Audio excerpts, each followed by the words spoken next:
Hi everybody, Douglas Waltz, Old Man Comic Book Reviews. Sorry, feel a little uppity. We got a stack. So first we'll start off with miniseries America Chavez, made in the USA. It's good. I like America Chavez. She's a great character. Kalinda Vasquez is the writer. Carlos Gomez is the artist. But here's the thing, folks.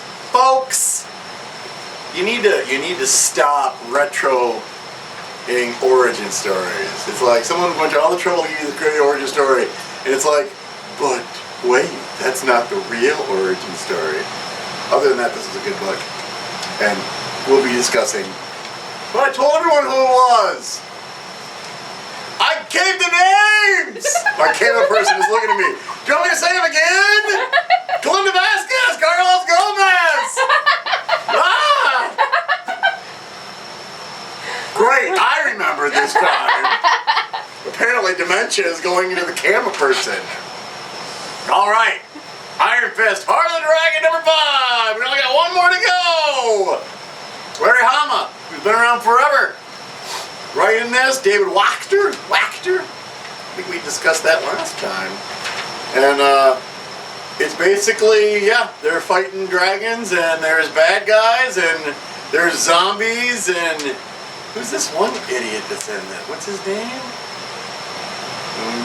I don't know. It's some evil man who wants all the dragon hearts for himself so that he can destroy the world and make it his own, and you know, but Iron Fist is in it. Plus Fat Cobra. We always like Fat Cobra. And all the other good guys. Luke Cage. It's a good time. They're going to wrap it up in an issue, so we'll see how that works. And yeah, there's one last dragon left. The Ghost Dragon of the Hidden City. Woo! One of my favorite books, Strange Academy. This is so much fun. Scotty Young is the writer. Humberto Ramos is the artist. They're going on a field trip to Asgard. So they actually do take a bus. They get a push from a frost giant. Dormammu's kid gets in some trouble. Volstagg is in it. I do love me some Volstagg the Vast. And it's a lot of fun. And the Enchantress shows up because her kid is one of the kids at the academy. Because one of the kids is going to be the one. So all of their parental units want them to be the one. So we'll see. And oh, and there's kissing. And apparently it doesn't burn her face.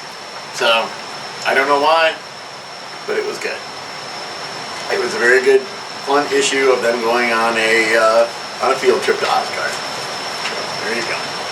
We wrapped up the Union for Queen and Country. Are we talking about what day of the week this would have come out? Would have been May 5th. May 5th, folks. You heard it here. So the final issue of the Union, where they're fighting this guy who's got the most dangerous, most powerful remnant of the British Empire, so it makes him glow and he does stuff. But then you find out that Britannia, who we thought was dead, is not really dead. She's only mostly dead. She comes back as a ghosty thing that hangs around with Union Jack. Did we do the rundown? Paul Grist is the writer. Andrea DeVito is the penciler. You guys are killing me with these names. LeBeau Underwood is the inker. So yeah, they got their own guy made entirely out of snakes. His name is Snakes. He's their muscle. You know you're in trouble when the muscle is a pile of snakes. And this was a good little series. It didn't do a lot. It just sort of sat there and was, you know, doing its thing and introducing a team. I'd like to see the team come back. We'll see if that happens or not. This is the one that they have a character named the Sponge in my series. Monster Killer also has a character named the Sponge, but they're two different sponges. Mine's more of a... Mine's better than theirs, whatever. So, Thor and Loki, Double Trouble! To change the subject. Artist, Guri Huri. Gurihiur. I've said it, this is the third issue, I've said it before. Writer, Mariko Tamaki. It's the boys. The boys having silly cartoony adventures. And then Girl Thor shows up. I guess that's Girl Thor. they do some really cool artwork where they do like giant double spreads and stuff like that, and it's a really cartoony style, and they have fun and they fight giants and Jane Foster Thor. That's as I said, big pictures, always a good time, and it's a fun book. I was gonna see if they had. Okay, that's not these guys. So yeah, they have a fight. They have a arm wrestling competition. So you know. We got one more issue coming up, and it's going to have Lady Loki in it. So we'll see how that goes. That's a fun comic. Sure, we'll do this one next. Vampirilla. It's just getting so convoluted.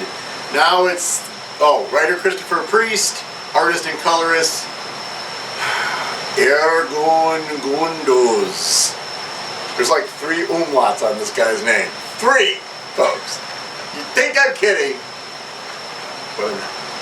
This is book 4 of The Well of Souls, or Interstellar, or something, where Vampirilla's trying to save her mom, and the bad guys are drinking blood and fighting monsters, and her psychiatrist doesn't believe any of it, because she has a psychiatrist on her that she's telling all of this to, and he's like, he thinks she's crazy. So, it was good. I don't know exactly. They said it's a alternate universe. It's like a parallel universe. So it'll be better when it's over. Like a lot of Christopher Priest stuff, there's a lot of lead up, and then he either knocks it out of the park or doesn't. Here we are, episode 3 of it's issue 3 of the Sensational Wonder Woman. I found this one. It's about a woman trying to chase her around while she's fighting sharks and monsters, and she's chasing her with her phone. It's told in first person point of view, where she's trying to talk to Wonder Woman about her management of her licensing. Like, what if the toys are dangerous? What if the people are stealing the stuff with your picture on it? I found the entire issue annoying. The woman, it was like, ugh. Yeah, we get it. You're chasing her around. You want to be in charge of her. Whatever. The second story was good, though, because she went to a party, Gotham City. Bruce Wayne. Mr. Freeze showed up, of course. So they get to fight Mr. Freeze. And Batman never got to be Batman, but Wonder Woman wears her costume under her dress because it's Wonder Woman, and she knew she was going to Gotham City. And that was really good. Oh, here, let's do we have? Well, the main story was writer and artist Colleen Doran. Oh, you see, I usually like Colleen Doran. This time, no. Second story, writer Alyssa Wong, artist Eleonora Carlini. This was good. I liked it. Art was a little weird, but it still worked for me. Oh, are we still doing these? All right. Yeah. Man-Bat versus Batman. Man-Bat, Batman, get it? It's just flipping the name around. But he's a giant bat, and Batman wishes he was, so, this is Dave Wielgaz is the writer, Sumit Kumar is the artist.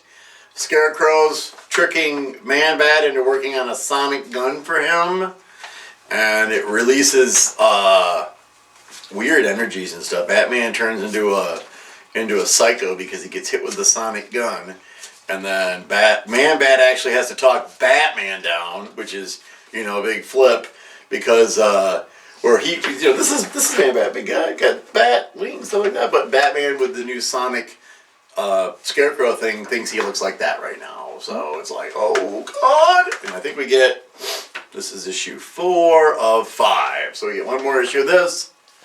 They'll fight and everybody will be fine. Last normal comic book, as opposed to the abnormal comic books, is the last of the 3 Man-Things. Curse of the Man-Thing with X-Men. Because apparently, writer Steve Orlando, artist is Andrea Braccardo.